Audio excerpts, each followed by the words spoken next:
Hi, I'm EC Dryer, and today I'm going to show you how to play Ring Runner. Ring Runner can be played with most twin-stick gamepads, like an Xbox controller, a PS3 controller, or any modern X-input gamepad. It can also be played with a keyboard and mouse, trackpad, or trackball. Ring Runner's controls should feel familiar to fans of space shooters. Just like most games, we've got thrust and afterburners. But we've also got brakes because the game operates on a modified version of Newtonian physics. You can pilot your ship in one of two modes, steering or directional. In steering mode, pressing left or right will turn your ship in that direction. If you're using a joystick, up and down will have no effect.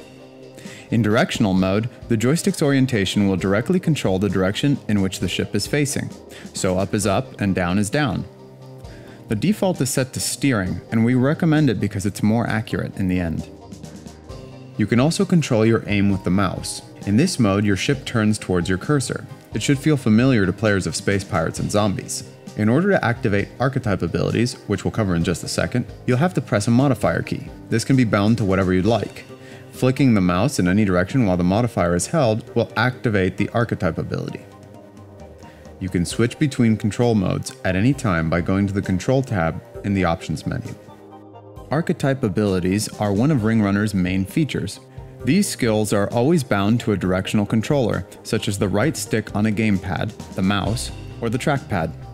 The reason is that all archetype abilities require a direction to activate. In this way, you're able to dodge any way you want, fire missiles backwards, angle your shields, decide the path of stealth bombers, project decoys, and pull yourself towards any enemy around you. Other abilities can be bound to any button or key of your choice. In the case of gamepads, one of the buttons, left shoulder by default, can be bound to a modifier, which allows you to bind up to 2 abilities to all other buttons.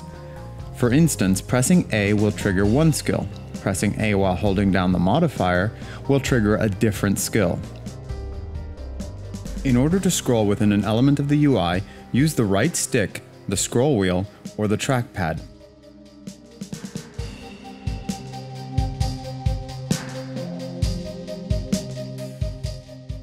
You'll notice there are 4 bars on the sides of the screen. The top left bar in blue is your ship's energy. Energy is consumed when you apply thrust or use non-payload based abilities. It replenishes slowly, but you can cycle your cores at any time, refilling the bar entirely.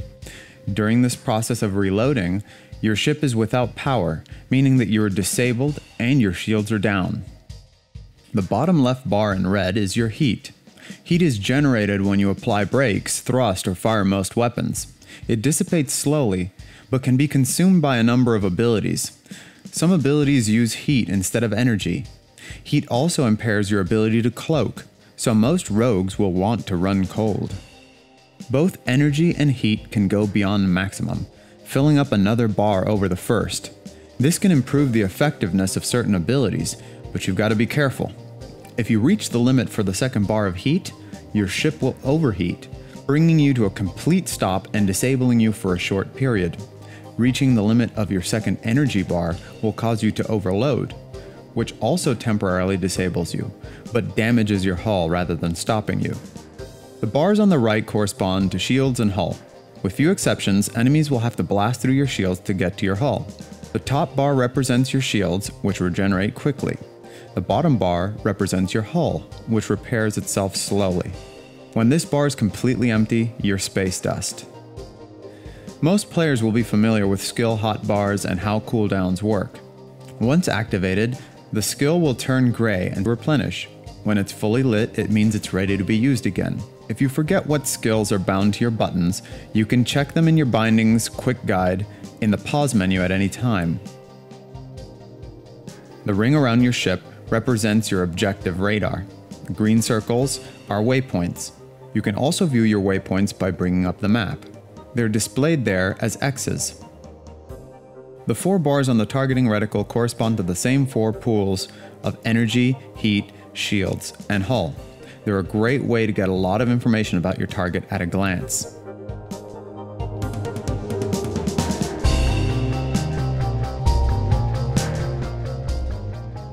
Ring Runner offers potentially hundreds of hours of entertainment and replayability through rich customization.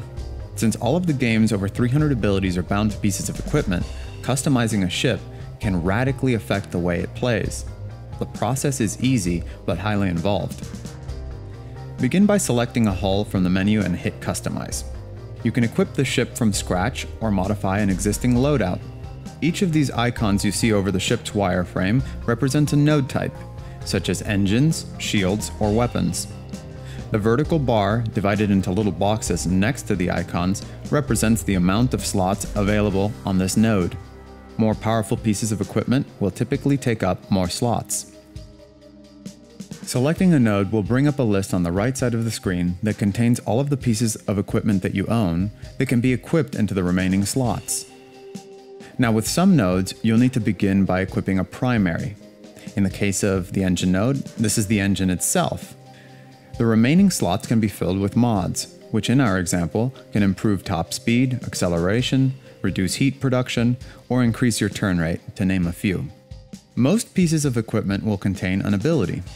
Some of these abilities are passives, which act automatically, but many are active abilities that must be manually triggered.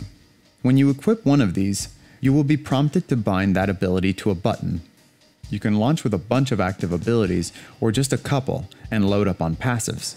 Either option is viable, it just depends on your preference of play. Once your ship is fully equipped, you'll also want to bind your Sage ability. The Corona node is located on the bottom left, and unlike the other nodes, it's bound to the pilot rather than the ship. At any time, you can press a button, which on gamepads is defaulted to the Y button, to get more information about a piece of equipment or ability.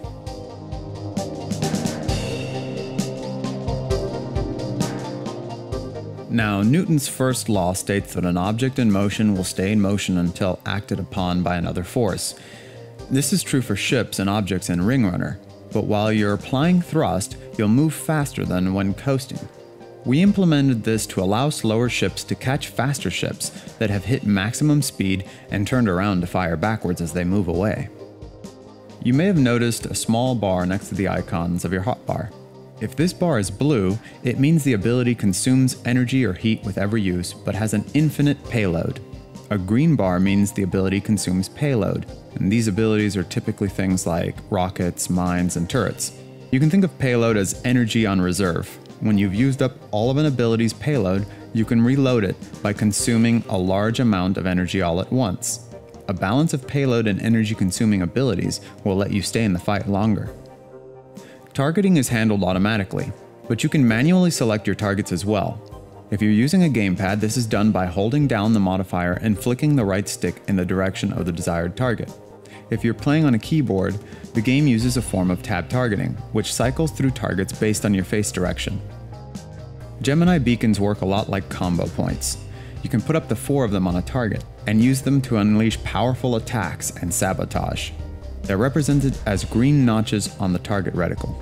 Gemini beacons on your ship are displayed as horizontal bars on the bottom right corner of your HUD. You can issue commands to other players and AI on your team at any time. You can instruct them to attack, defend, attack a specific target, or go about as they were.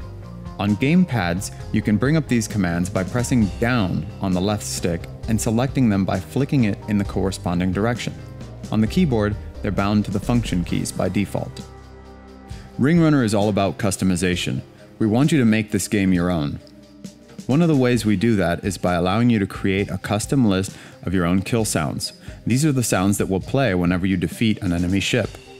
Now, setting it up is easy. All you need to do is go to Windows Media Player and create a playlist. Name it whatever you want. Once in the game, you'll be able to select this playlist in the option menu. Now, the sounds in this playlist can be anything you want, like quotes from your favorite movie.